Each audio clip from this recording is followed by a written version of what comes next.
What if the biggest mystery surrounding Frank Fritz wasn't something he said on television, but something left behind after the cameras stopped rolling?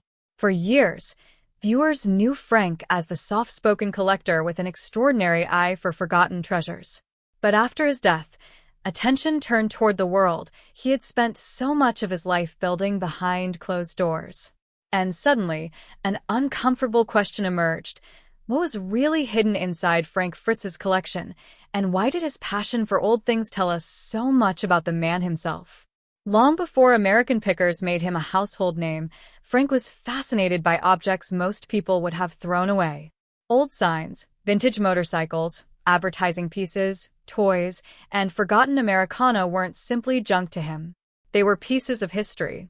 He understood that an object could carry a memory long after the person who owned it was gone. That obsession eventually became his career, but it also became deeply personal.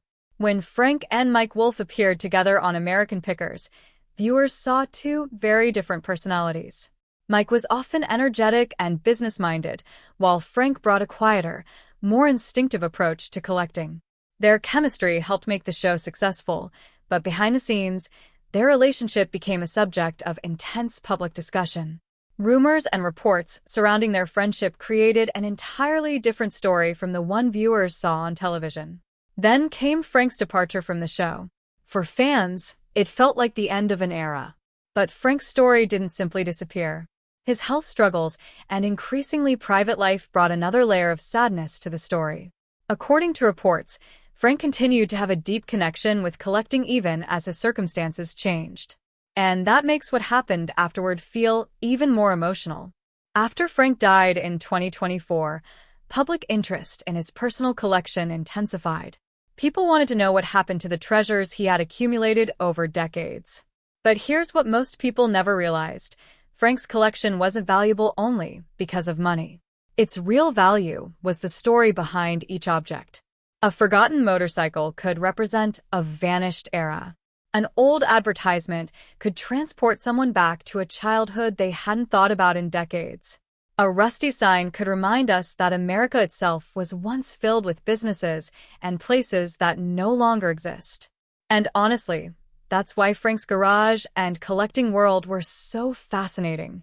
The man who spent his career rescuing forgotten objects eventually became part of the history he loved preserving. His passing also changed the way many fans looked back at American Pickers. What once seemed like a simple television show about buying antiques now feels like a time capsule. Frank wasn't merely searching for things.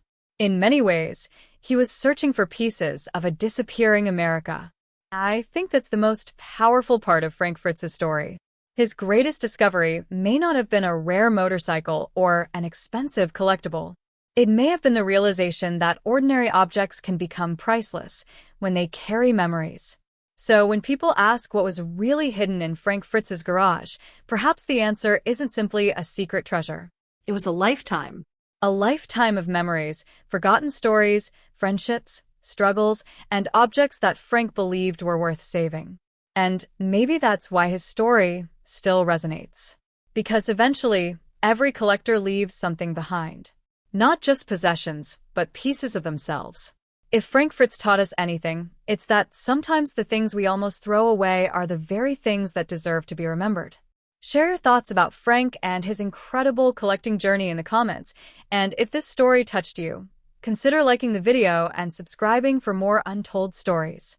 Because sometimes, the greatest treasures aren't the ones we discover. They're the memories we refuse to let disappear.